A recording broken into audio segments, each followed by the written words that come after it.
If it costs you your peace, it's too expensive. That's why you don't go over your family's completely understandable. Always take care of yourself first. You cannot pour from an empty cup. So don't go over to your family's house if you feel guilty about it, if you feel shame about not showing up. Don't do those things. Take care of yourself.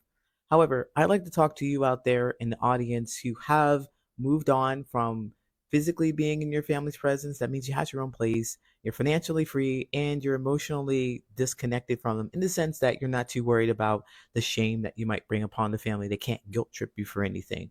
If you are at that level, I have a course for you called Friends with Family that's really going to help you authentically connect with them. If you've done your own healing and you want to go back to recreate these relationships, and not all of them can be recreated and fixed, but if you want to try that, the link is in the bio. My name's Coach Lee. I'm a social connections coach, and I want to help you make more meaningful connections in your personal and professional life.